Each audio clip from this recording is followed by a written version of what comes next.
And when the tailor looks at him and makes faces at him, he looks at the tailor and he says in the Ghanaian language, Usukra ubetutu. In other words, even if you cry, you will still remove these things. And he tells him, you don't call the shots here, I do. And when the tailor says, I think, he tells the tailor, stop thinking and work. I do the thinking, you work. If you think, what is my job? But baby, you don't like your life the way it is. But if you think, what should God be doing? I like it. My ways are not your ways, neither are my thoughts your thoughts. For as the heavens are higher than your ways, than the earth, so are my ways higher than your ways, and my thoughts higher than your thoughts. I see Jesus in the Garden of Gethsemane. Oh God, if it was possible, let this cup pass from me. Nevertheless, not my will, but your will be done. Is there one person? Are there two people? Are there three people in the building who are saying, not my will, but your will be done? Come on, shout and give him glory.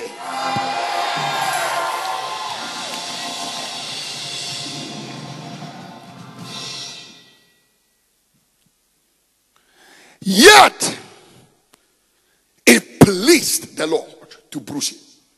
He has put him to grief. When thou shalt make his soul an offering for sin.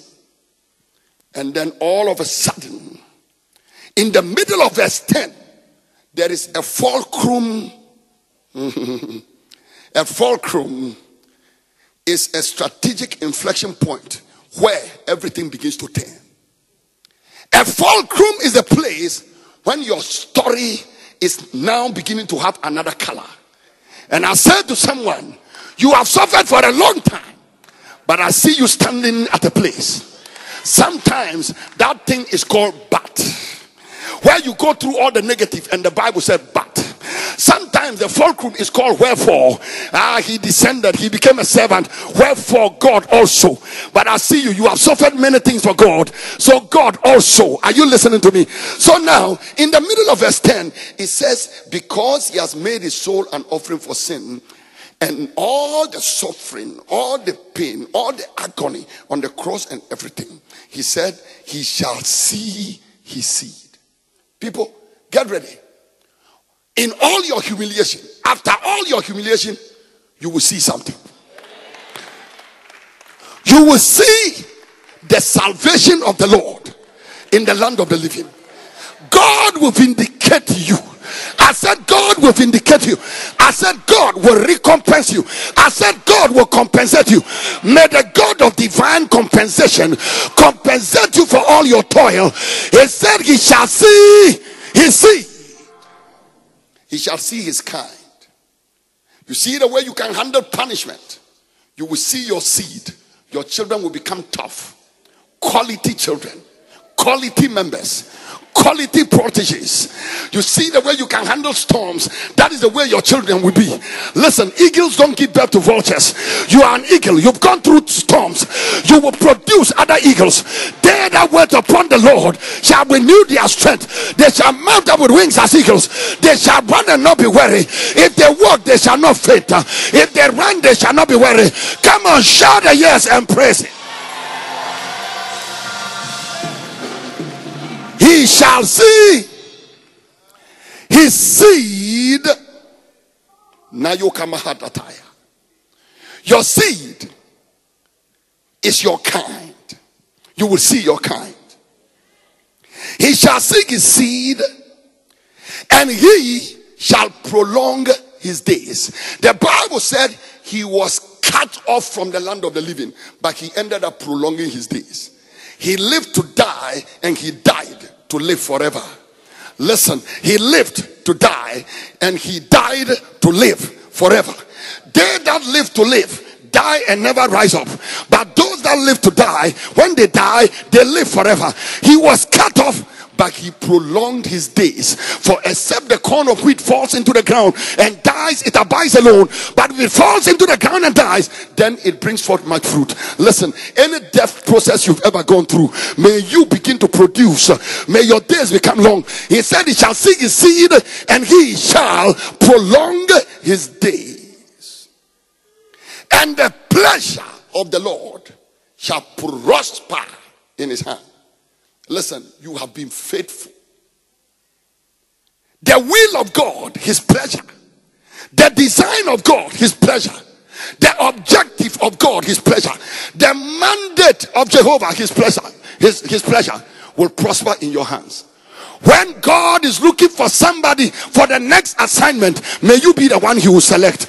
When God is looking for someone to send, may you be the one to send. And when they ask you, what do you think? Why do you think you qualify to be sent? You will tell somebody like Paul the apostle, I have been stoned. I have been in prison before. I have suffered hunger and suffered thirst. I have been in the depths. I've been in the cold. I've been in the prison. In my body from henceforth, let no man trouble me, for I bear in my body the marks of Christ. Let me tell somebody that 5 years ago, 10 years ago, 3 years ago, 2 years ago, 1 year ago, 6 months ago, 1 month ago, 2 months ago, all the things you went through qualified you for God to entrust a responsibility into your hands. Come on, scream like I'm talking to you.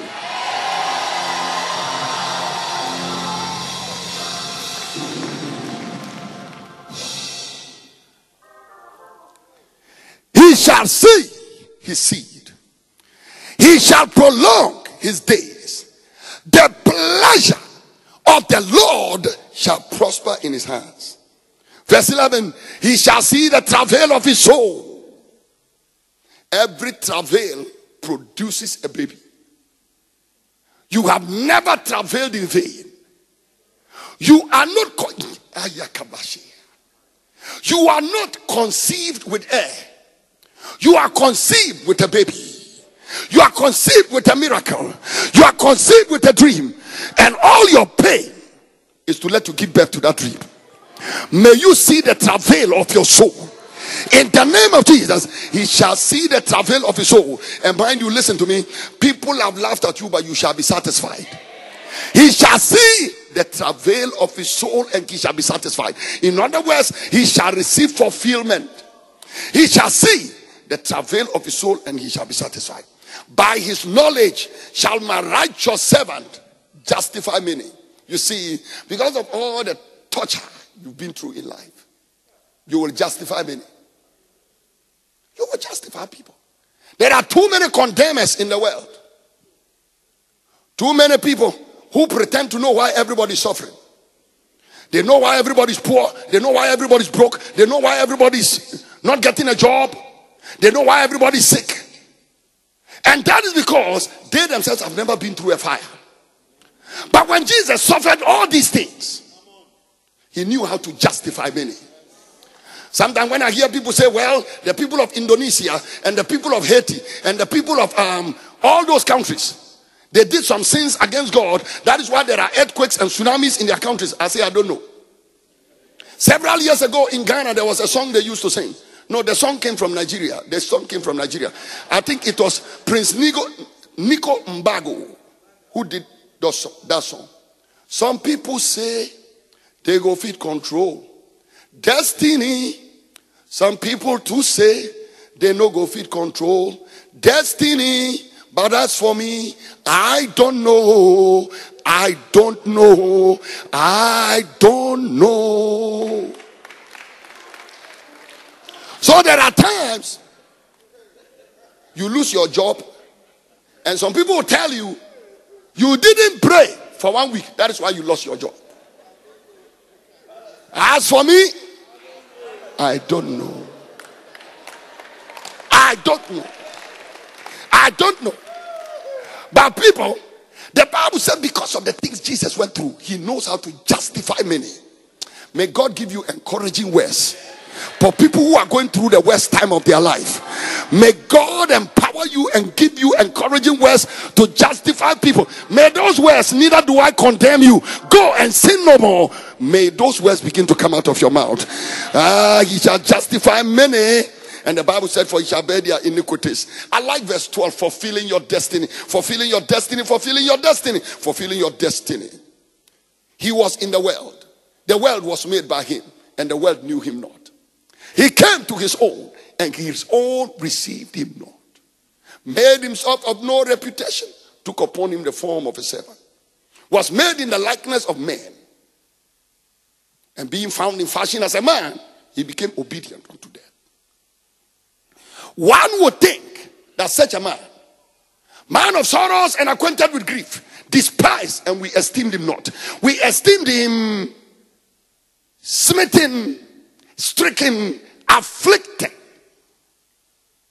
But the Bible said, instead of losing everything, because he went through that, I, God, have taken over the responsibility, verse 12, and I will divide him a portion with the great.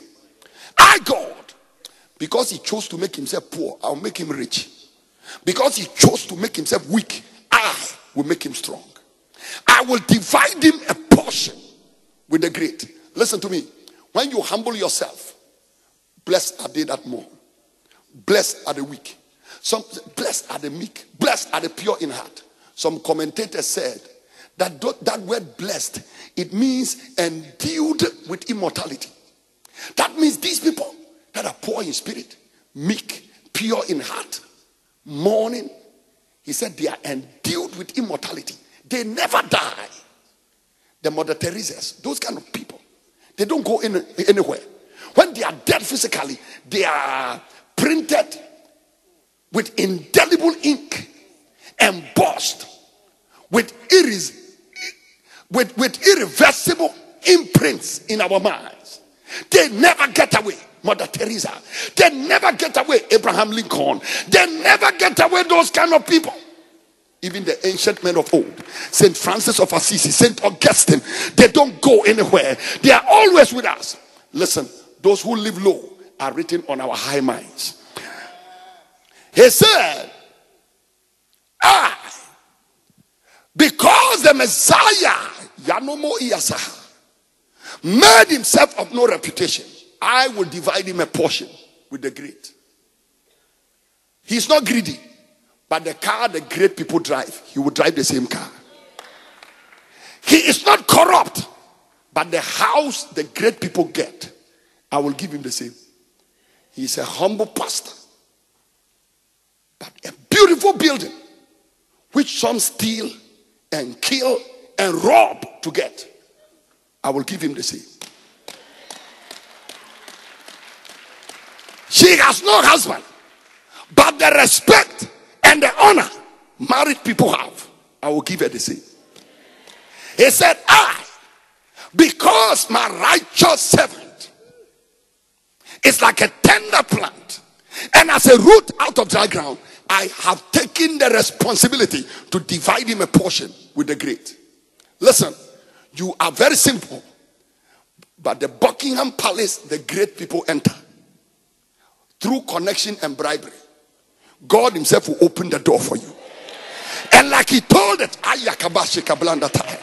he told the church in Philadelphia, he said, I am he that has the keys of David.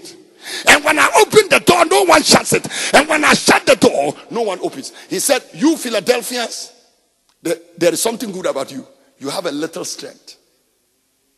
And because you have a little strength, your own strength cannot open the door. So I will open the door for you.